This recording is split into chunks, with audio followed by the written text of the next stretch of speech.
All right, let's dive into one of the most psychologically and spiritually intense stories in the entire book of Genesis, Jacob's transformative night at the Jabbok River. This is a story about fear, faith, and what happens when we're pushed to our absolute limit. So here's how we're going to break this down. We're going to explore Jacob's journey in 5 key phases. And to really unlock the deeper meaning, we're going to use this powerful metaphor of an archer and his arrows, tracking how Jacob shifts from frantically shooting his own arrows to finally becoming the arrow aimed by God. So our story kicks off with Jacob on the road. Now remember, he's been in exile for 20 years, and he's finally heading back to the Promised Land. But just as he crosses back into this sacred space, bam!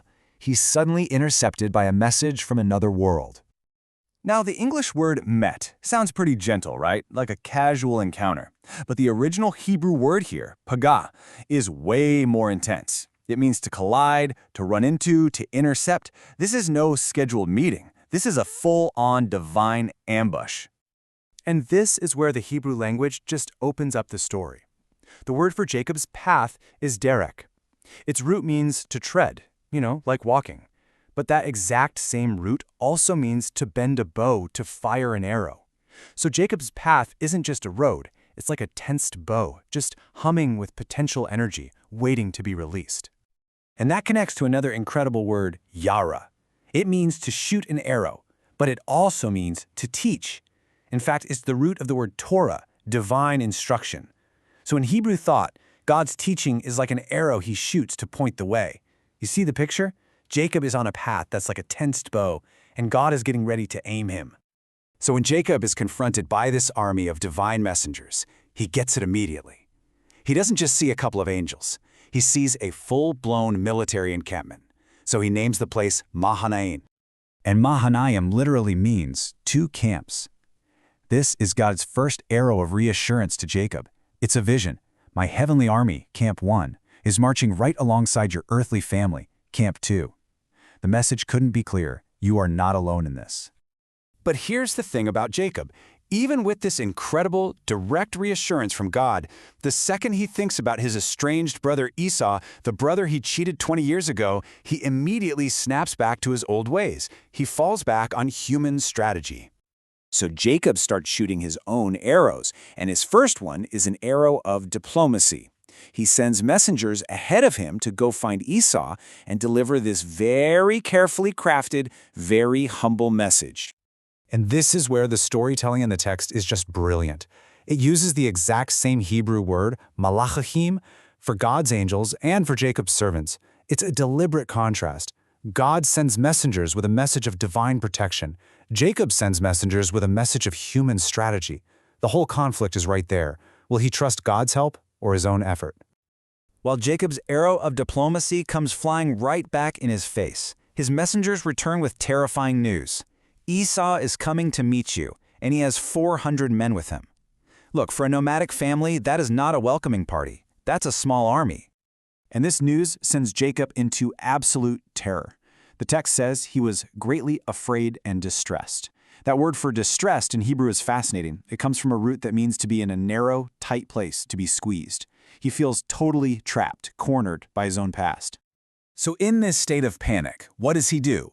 He creates his own human version of 2 camps. He literally splits his entire caravan, family, servants, livestock, into 2 separate groups. But just look at the difference. God's Mahanaim was a vision of total protection. Jacob's 2 camps is a strategy of damage control, a grim plan for acceptable losses. His whole logic is, well, if Esau attacks one camp, maybe the other one can get away. Okay, so his diplomatic arrow failed. His strategic arrow is a plan born of pure despair. He's paralyzed by fear. So what's left? Jacob finally fires a completely different kind of arrow. This one isn't aimed at Esau. It's aimed straight at heaven. It's an arrow of prayer. And listen to how he starts. He doesn't just start with, "Help me." He anchors himself in the covenant, in history. He calls on the God of my father Abraham and God of my father Isaac. He's reminding God not of his own needs, but of who God is and, crucially, what God has already promised. He quotes God's specific command to him, return to your country. The Hebrew word for return here is shuv, and this is so powerful. Shuv means to return, sure, but it's also the root of the word teshuvah, which means repentance, a spiritual turning back to God. So Jacob is basically saying, my physical return is based on your command, and it's also my spiritual turning back to your promise. And then comes the line that might be the turning point of his entire life. Jacob, the name that literally means supplanter, the guy who grabs and schemes, admits his own unworthiness. For the first time, this great strategist confesses that he doesn't deserve a single thing he has. It's a huge moment. So you see what's happening? This prayer is a masterclass. Jacob stops trying to shoot his own arrows of cleverness. Instead, he takes God's own words, God's own promises, and he fires them back to heaven as his only argument. He's not trying to manipulate God. He's holding God to his own word. But, even after a prayer that profound, old habits die hard. The strategist in Jacob isn't quite done yet. He makes one last, absolutely massive practical move. He decides to send a wave of gifts, a final arrow of appeasement, to try and soften Esau's heart before he even gets there. And this is no small thing. We're talking about an enormous tribute of over 550 animals. And crucially, he doesn't send them all at once. He sends them in waves, a drove of goats, then a space, then a drove of sheep, and so on. It's a strategic procession designed to just overwhelm Esau with one demonstration of goodwill after another.